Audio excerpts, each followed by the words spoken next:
reality of oligarchy always depends on the idea that there's an elite and a mass, and there can't be anything in between. There's really no room for a middle class in oligarchy.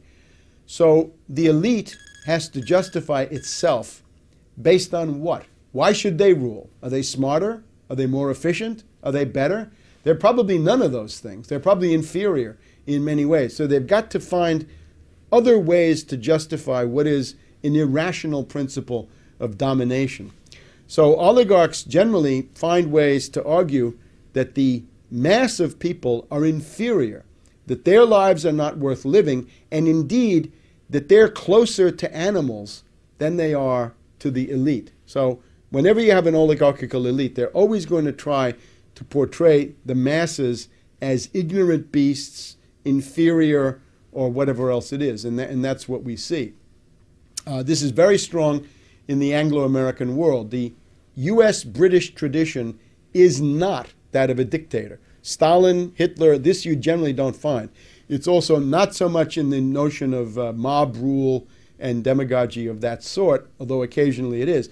Generally what you have in terms of real power is an oligarchy. So this oligarchy is inherited from Venice, from the Venetian Republic of the Middle Ages, and it's transferred into Britain between 1500 and 1600 or so in the form of the Whig Party, the top aristocratic party, which rules Britain from the early 1600s really until about 1832 and the Reform Bill. So it's an oligarchical system. The US and the British are a polycentric oligarchy where you can't say the Bilderberger runs it, or the Trilateral, or the CFR, or Bohemian Grove, or whatever it is. All of those are power centers that jostle each other and coexist. But what they amount to is an oligarchy. If you have a tyrant, you can convince the tyrant to change policy. It can be done.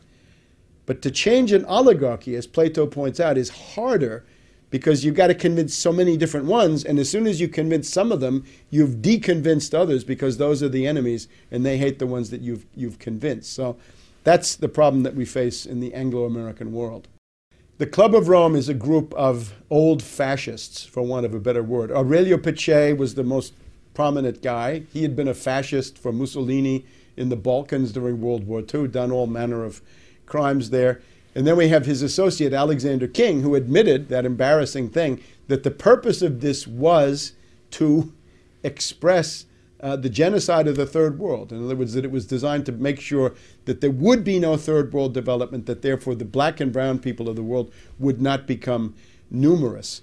So the Club of Rome is already the beginning of a genocidal mentality in which Holdren and Cass Sunstein and other people in the Obama regime participate. Naturally, as this becomes more extreme, as the breakdown crisis gets worse, and it is getting worse, as the depression deepens, you get into the definitions of useless eaters, lives not worthy of being lived, non-productive culls, they're called sometimes, surplus population, as Scrooge said, following Bentham and Malthus.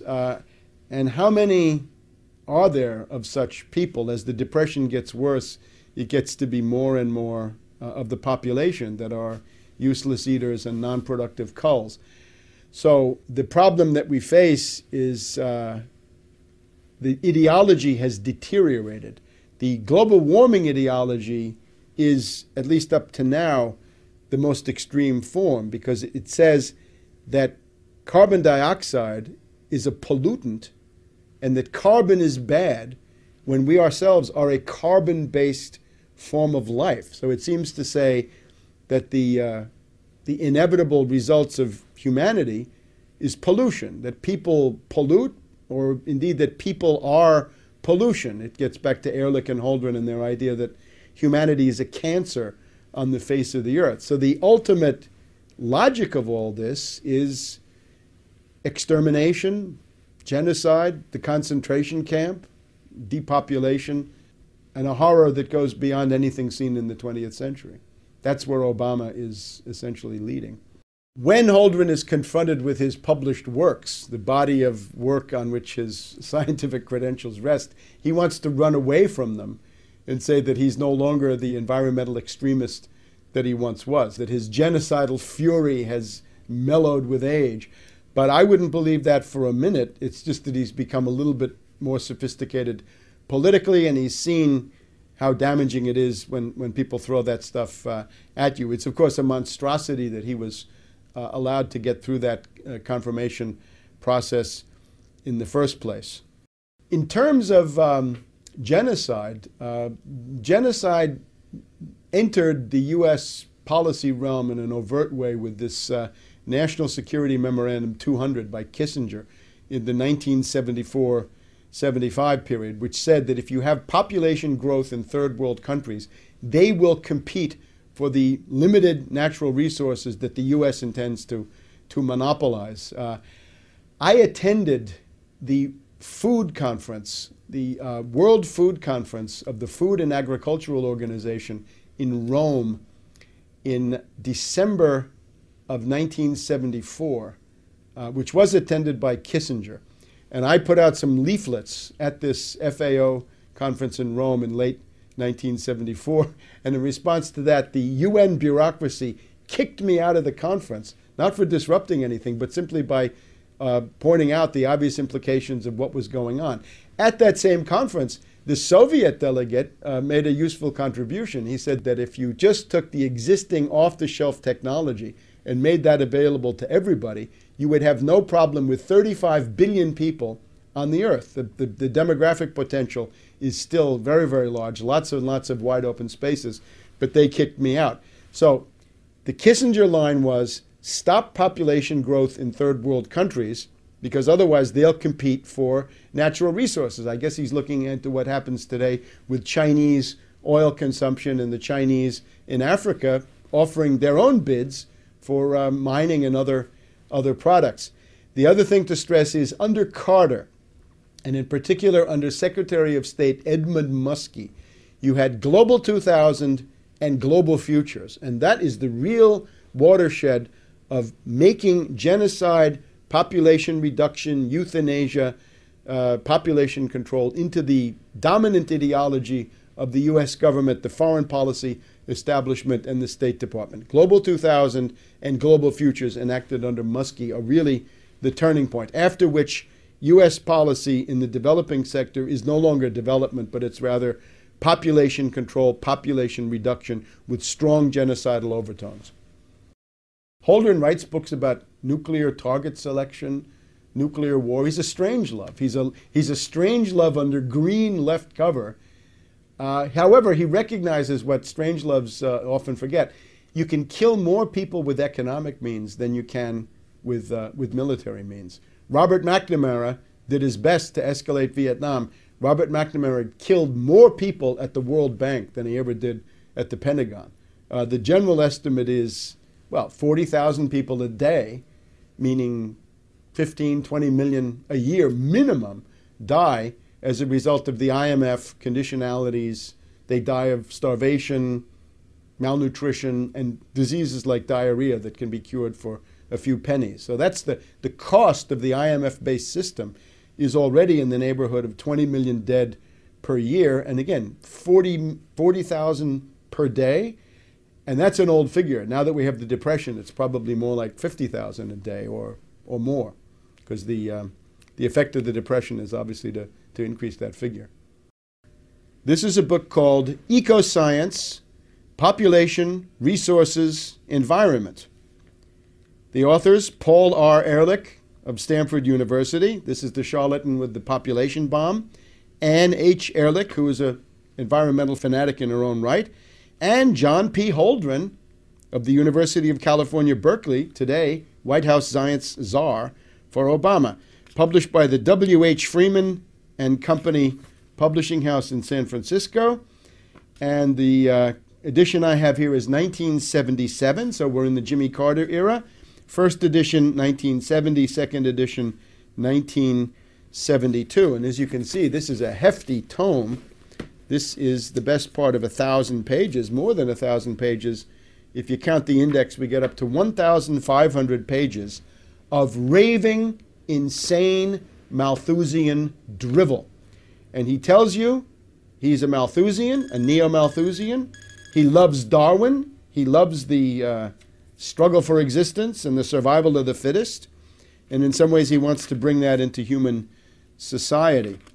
Now, the heart of the book, I think, for political purposes, has to do with the measures that Holdren proposes to implement as a means of slowing, stopping, and reversing population growth. The heart of the book, I think, starts on page 783. Population control, direct measures.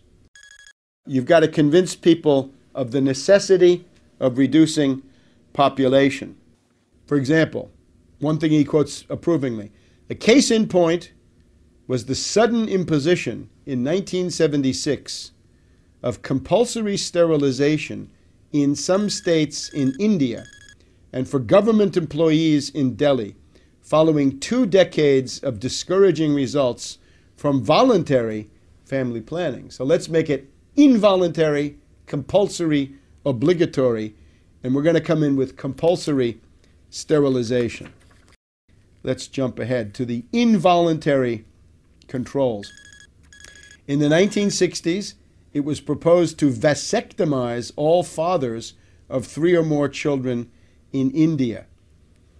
India entertained the policy of compulsory sterilization, and if they had really done it, then they would have been better off, as Holdren says.